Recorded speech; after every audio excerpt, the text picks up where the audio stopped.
Hello friends, welcome to KRV சமையல். இன்றைக்கி வந்து கார்த்திகை தீபம் ஸ்பெஷலாக ஒரு சுவையான அப்பம் செய்ய போகிறோம். இந்த அப்பம் வந்து நல்லா பஞ்சு போல் சாஃப்டாக இருக்கும். இது வந்து நம்ம பாரம்பரிய முறைப்படி அரிசியை ஊற வச்சு செய்ய போகிறோம். இது வந்து நல்லா சாஃப்டாக இருக்கும், சுவையாகவும் இருக்கும். இது வந்து கேஆர்வி சமையலை முதன் முறையாக பார்க்குறவங்க மறக்காமல் சப்ஸ்கிரைப் பண்ணிடுங்க. ஃப்ரெண்ட்ஸ்களுக்கு ஷேர் பண்ணுங்கள், லைக் பண்ணுங்கள். வீடியோவை ஸ்கிப் பண்ணாமல் பாருங்கள். கேஆர்வி சமையலுக்கு சப்போர்ட் பண்ணுங்கள். நான் வந்து இன்றைக்கி வந்து இந்த பாரம்பரிய முறைப்படி எப்படி செய்யலான்ட்டு இப்போ காட்ட போகிறேன். அதுக்கு வந்து நான் 1 கப்பு 200 மில்லி கப்புக்கு 1 கப் பச்சரிசி எடுத்திருக்கேன், மாவு பச்சரிசி. அதுக்கு வந்து ஒரு 4 ஸ்பூன் வந்து உளுந்தம்பருப்பு எடுத்திருக்கேன். எடுத்துட்டு இதை வந்து நல்லா 3 தடவை அலசிட்டு இதை வந்து ஒரு 3 மணி நேரம் நல்லா ஊற வச்சு எடுத்துக்கிடுவோம். இது ஊறட்டும். இப்போ வந்து நம்ம வெல்லம் வந்து கரைச்சி எடுத்துக்கிடுவோம். 1 கப் பச்சரிசிக்கு நான் 1 கப்பு வந்து பாகு வெல்லம் எடுத்திருக்கேன். அதை வந்து 1/4 கப்புக்கும் கொஞ்சம் கம்மியாக தான் இதுக்கு தண்ணி விடணும். தண்ணி விட்டு இது வந்து பாகு பதமெல்லாம் தேவையில்லை, சும்மா கரைஞ்சாலே போதும். வெல்லம் வந்து நல்லா கரையட்டும். இப்போ வந்து இதில் கல் தூசியெல்லாம் இருக்கும், அதை வடிகட்டி எடுத்துக்கிடுவோம். இப்போ வந்து வெல்லம் வந்து நல்லா வடிகட்டி எடுத்தாச்சு. இது வந்து நல்லா ஆறட்டும். இப்போ வந்து 3 மணி நேரம் அரிசி பருப்பு நம்ம ஊற வச்சோம்ல, அது வந்து நல்லா ஊறிடுச்சு. இதை வந்து தண்ணியை வடித்து எடுத்தாச்சு. இப்போ வந்து மிக்சி ஜாரில் அதை போட்டுக்கிடுவோம். இப்போ மிக்சி ஜாரில் இதை போட்டுட்டு இதுக்கு வந்து 1/4 கப்பு வந்து நான் எந்த கப்பால் அரிசி எடுத்தோமோ அதே கப்புக்கு 1/4 கப்பு தேங்காய் துருவி வச்சுருக்கேன். அதையும் போட்டுட்டு 1 ஸ்பூன் வந்து ஏலக்காவும் சுகரும் சேர்த்து அரைச்சி வச்சதையும் போட்டுக்கிடுவோம். 1 பிஞ்ச் வந்து உப்பு போட்டிருக்கேன். உப்பு போடும்போது இனிப்பு சுவையை கூட்டி காட்டும். இதை வந்து நம்ம ஃபஸ்ட்டு வந்து தண்ணி ஊற்றாமல் நல்லா அரைச்சி எடுத்துகிட்டு வந்துடுவோம்.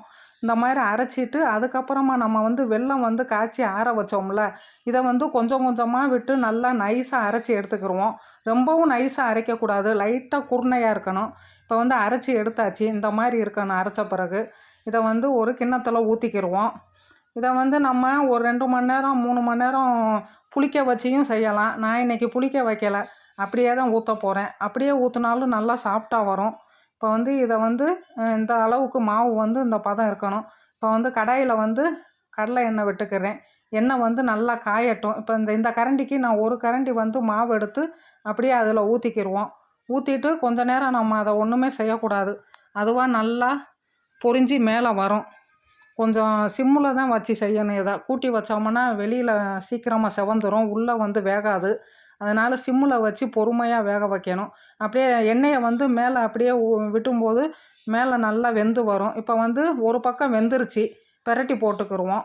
இப்போ வந்து மறுபக்கமும் நல்லா வெந்துருச்சு பாருங்கள். இந்த அளவுக்கு நல்லா டார்க் கலராக வரும். இந்த மாதிரி நல்லா வேகணும் சிம்முலையே வச்சு. ஒரு 3 நிமிஷம் ஆகும் வேகிறதுக்கு. இப்போ வந்து வெந்துருச்சு. இதை எடுத்து ஒரு தட்டில் வச்சுக்கிடுவோம். நல்லா சாஃப்டாக இருக்கும் இந்த அப்பம். அடுத்து வந்து இன்னொரு கரண்டி மாவையும் எடுத்து ஊற்றிக்கிடுவோம். ஊற்றிட்டு ஒரு 2 நிமிஷம் அப்படியே விட்டுட்டோம்னா அதுவாக நல்லா மேலே எலும்பி பொரிஞ்சு வரும். இந்த மாதிரி வந்த பிறகு அப்படியே அதுக்கப்புறமா நம்ம எண்ணெயை தெளித்து மேலே விடலாம். இல்லாட்டி அப்படியே விட்டாலும் அதுவே நல்லா வெந்துடும். இப்போ வந்து ஓரளவுக்கு வெந்துட்டு இருக்குது. இப்போ வந்து பிரட்டி போடலாம். இப்போ வந்து இந்த மாதிரி லைட் கலராக வந்த பிறகு பிரட்டி போட்டோம்னா கொஞ்சம் சாஃப்டாக இருக்கும் அப்பம். ரொம்ப டார்க் கலர் வந்தாலும் காடாக இருக்கும். இந்த மாதிரி கலர் வந்த பிறகு எடுத்தாலே நம்மளுக்கு சரியாக இருக்கும். இப்போ மறுபக்கமும் திருப்பி போட்டு நல்லா வெந்துருச்சு. இப்போ வந்து இதையும் எடுத்து தட்டில் போட்டுக்கிடுவோம். இந்த அப்பம் வந்து பாரம்பரிய முறைப்படி இந்த மாதிரி தான் செய்வாங்க. இது வந்து சுவையாக இருக்கும், டேஸ்ட்டாக இருக்கும். கேட்டு வாங்கி சாப்பிடுவாங்க குழந்தைங்க. நல்லா சாஃப்டாக இருக்கும் பாருங்கள் உள்ள. கேஆர்வி சமையலுக்கு சப்போர்ட் பண்ணுங்கள். தேங்க்யூ ஃபார் வாட்சிங்.